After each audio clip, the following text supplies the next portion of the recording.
You got some big name retailers, Walmart, Best Buy.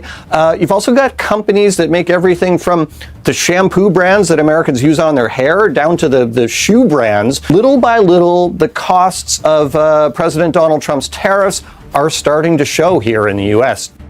When President Trump expanded tariffs on over 70 countries on August 1st, the goal was clear: bring jobs back, secure leverage, and force new trade deals.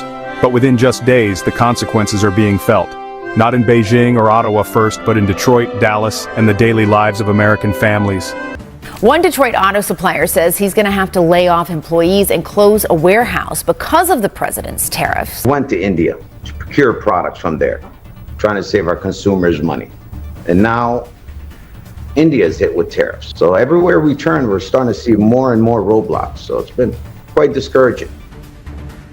Major U.S. companies are sounding the alarm. In the second quarter alone, General Motors reported $1.1 billion in tariff-related losses. Ford followed with $800 million. Stanley Black & Decker, a key name in American manufacturing, projects an $800 million hit for the year. Apple, anticipating the impact, has already budgeted $1.1 billion in tariff costs for this quarter. These aren't isolated cases. They represent a broader trend across sectors. Retailers like Walmart and Best Buy have begun passing costs on to consumers. Items as simple as shampoo and shoes now carry silent surcharges. And it's not just speculation. Reuters has tracked explicit price hikes tied directly to tariff pressure. Even the morning cup of coffee might not be spared. The U.S. imports roughly a third of its coffee from Brazil, a country now hit with new tariffs. Economists warned that this could be the moment when the American public truly starts to feel the pinch. As we're seeing kind of these sectoral hits and the impacts of tariffs really showing up in places like cars, vehicle parts, and energy. But energy dropped almost 20% in Q2. Obviously, that's going to be hard hit in Alberta as well as the rest of the country. North of the border, Canada was hit with a 35% tariff starting August 1st, targeting goods not covered by the USMCA, including steel, aluminum, softwood, lumber, and many auto parts. The impact is significant. In the second quarter of 2025, Statistics Canada reported a 13% drop in total exports, with energy exports down nearly 20%. This downturn hits Alberta hardest. But rather than strike back with emotion, Prime Minister Mark Carney is opting for a different approach. Not retaliation, but repositioning. Canada isn't just reacting, it's adapting. Now, Canada is looking to boost trade with its other North American trading partner, Mexico, as both countries try to work out a trade agreement with a volatile United States under President Donald Trump. This week, Canada's Finance Minister Francis Fipe-Champagne and Foreign Minister Anita Anand traveled to Mexico City for high-level meetings. Their agenda: reinforce trade ties and reset diplomatic relations with Mexican President Claudia Sheinbaum. It's a calculated shift. Earlier this year, when some Canadian leaders suggested cutting Mexico out of the USMCA, tension spiked. Now the goal is realignment. With the 2026 USMCA review approaching, both nations recognize the value of mutual support, especially with Trump favoring bilateral deals. Notably, Trump granted Mexico a 90-day delay on additional tariffs. Canada received no such extension. This disparity has fueled Ottawa's urgency to solidify Mexico as a regional partner. In 2024, Mexico accounted for only 1% of Canadian exports, but officials see room to grow. Trump's approach is blunt force: raise tariffs, pressure partners, and count on American resilience. But the economic blowback is now quantifiable. In just 4 months, the U.S. manufacturing sector has lost between 30,000 to 40,000 jobs, according to U.S. labor data. Carney, by contrast, is choosing strategy over spectacle. His government is investing in trade diversification, protecting vulnerable sectors, and leveraging long-term relationships rather than chasing short-term wins. It's a striking contrast. One leader fuels instability to force deals, while the other builds resilience to navigate uncertainty. From coffee beans to car parts, Americans are beginning to see the cost of tariff politics play out in real life. What started as a foreign policy tool is now cutting into corporate earnings, family budgets, and job stability. Trump's trade war may have aimed to punish competitors, but today, the collateral damage is accumulating at home. Meanwhile, Canada isn't waiting for Washington's mood to shift. It's building new bridges. And that quiet shift may turn out to be its strongest response yet. deadline is just hours away, Canada still has not secured a deal. That means Canada could face a 35% blanket tariff from the U.S. starting tomorrow on products not covered by our free trade deal. On August 1st, President Trump followed through with his warning. Canada now faces a 35% tariff on goods deemed non-compliant with KSMA. The move was pitched as a power play, a way to punish Canada for dragging its feet on a new trade deal. But when the tariffs landed, something was missing. The most strategically vital sector, Canadian oil, was left untouched. While steel, aluminum, auto parts, and even copper tubing were swept into the new rules, Canada's crude oil exports, which make up 50 to 70% of U.S. oil imports, remained exempt. That's not a small omission. Canada sends over 4 million barrels of oil per day to the U.S., most of it heavy crude refined in American Midwest facilities. This wasn't pure luck. Canada's export profile has been quietly evolving. According to the Canadian Chamber of Commerce, over 80% of its exports to the U.S. still fall under KSMA protections. These include not just oil but natural gas, key food items, and many automotive components produced in joint supply chains. Even in copper, one of Trump's headline targets, the damage was limited. The 50% tariff only applies to semi-finished products like tubes and wiring. Canada, however, mostly exports cathodes, anodes, and concentrates, forms that remain unaffected. In effect, Trump's copper move sounded louder than it actually struck. By shaping its trade flows around what's already CUSMA compliant, Canada didn't just survive Trump's tariff spike, it outmaneuvered it. Does Canada have any leverage in these trade negotiations?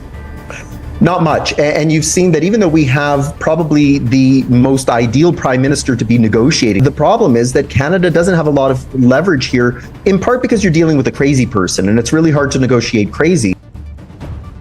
But then came something more political than economic.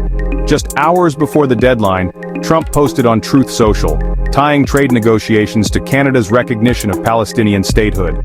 Suddenly, the story shifted from tariffs to geopolitics, and Trump framed Canada's position as a reason for rejecting a deal. To outside observers, it looked like the rules were changing mid-game. One day, the issue is trade balance. The next, it's foreign policy. The message to Canada, there may be no clear path to a yes, even if Ottawa were ready to deal. That's why Prime Minister Carney's government didn't rush. As of August 1st, Carney made clear that negotiations could and should continue past Trump's deadline. Unlike others, Canada wasn't chasing a signature, it was seeking leverage. Canada right now, due to its CUSMA deal, kind of has a better deal than that already. And so if Canada were to face that 15% tariff across the board, well, that would not be a good deal at all for Canada. And so they're better to take their time and continue to try and effort a deal that will be better for our country. Trump's administration may have expected panic, but what it got was calculation. Experts like those from the Bank of Canada and CTV's Ottawa Bureau noted that compared to deals signed with South Korea or the EU, both of which now face 15% blanket tariffs, Canada actually retains a stronger position under existing KSMA terms. If Canada had rushed into a copy-paste version of the South Korea deal, it would have risked long-term losses. Instead, Carney is gambling on time, and time in this case buys options, not only to negotiate better terms, but to maintain strategic sectors like energy and defense. Trump wants to look tough. The 35% number is big, bold, and headline-friendly. But beneath the surface, the structure of North American trade hasn't shifted overnight. Canada's most essential exports are still flowing. Trump hasn't shut the pipeline. He hasn't touched uranium. He hasn't even disrupted cross-border electricity grids. Canada still has cards. The question isn't whether it can endure the pressure. It's whether Trump has played his strongest hand too early. Certainly sounds like Canada-U.S. trade talks are in a holding pattern. That is after President Donald Trump raised tariffs on certain Canadian goods. Some of the country's premiers are calling for retaliation. Taking the American alcohol off the shelves, looking at the procurement process, we have to, push back for sure. At midnight on August 1st, President Trump raised tariffs on Canadian goods not covered by USMCA from 25% to 35%. It was a dramatic move aimed at punishing Canada for refusing to sign a last-minute trade deal. Unlike South Korea or the EU, Canada stood its ground, insisting on a fair agreement instead of rushing under pressure. The tariff hit a small share of total exports but carried symbolic weight, signaling that even a close ally could be targeted. it marked a shift from cooperation to confrontation, straining a trade relationship long seen as one of the most stable in the world. Canada is strong. We can give ourselves far more than anyone can take away. Building sustainably, building together, building positively, and that's what we're going to do. And yes, we'll come to something with the Americans. But Canada didn't respond with noise. There were no podium outbursts, no rushed retaliatory tariffs. What followed was calm, measured, and quietly firm. Ordinary Canadians voiced frustration, but not fear. They've seen this before. During Trump's first term, retaliatory bans on U.S. products, like removing American whiskey from shelves, caused real political ripples south of the border. That memory remains. Today, many Canadians favor long-term resilience over tit-for-tat escalation. The broader public mood in Canada has shifted. People are exhausted by cycles of unpredictability and power plays. Trump's approach is seen not as diplomacy, but as theater, and Canada this time is choosing not to be part of the show. Prime Minister Mark Carney did not sign a last-minute deal like South Korea or the European Union. He made clear that Canada wouldn't accept a template agreement that didn't serve national interests. In public remarks, Carney emphasized sustainability and national self-confidence. He acknowledged the complexity of negotiations, but did not waver. His strategy is deliberate. Avoid a bad deal, wait out the noise, and protect long-term national leverage. Trump expected submission. What he got was defiance delivered without spectacle. And when you blow up a relationship as important to that process as the U.S.-Canada relationship, there are consequences. In fact, a few days ago, it was reported that Canada and Mexico are working on a, quote, Northern Corridor Agreement and to create easier trade between Mexico and Canada without involving the United States. Economists quickly noted most of Canada's exports to the U.S., about 95% remain protected under the USMCA. Only a small share is affected by the new tariff, but that small share carries symbolic weight, especially in provinces like Ontario, where politically sensitive sectors like steel and automotive are centered. Former U.S. Ambassador to Canada, David Cohen, publicly warned that these moves are eroding trust. For decades, the U.S.-Canada relationship stood out globally for its stability. Defense, intelligence, and cultural ties went hand in hand with trade. But that trust, painstakingly rebuilt during the Biden administration, has now taken another hit. And behind the scenes, Canada and Mexico are accelerating plans for a $120 billion Northern Corridor trade route, bypassing the U.S. entirely. It's a quiet signal that some allies are preparing for a future with less American reliability. Trump's team pointed to a 3% GDP increase in Q2 as proof of strength. But economists, including those cited by Commerce Department briefings, explained the rise was mostly a technical bounce driven by a sharp drop in imports after businesses rushed to stockpile ahead of tariff deadlines. In April, Trump had claimed to have made 200 trade deals. By August 1st, the actual number was closer to 8.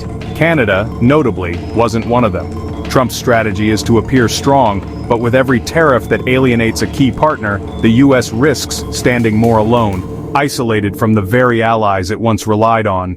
Canada isn't just holding firm, it's quietly walking away from the pressure and keeping its options open.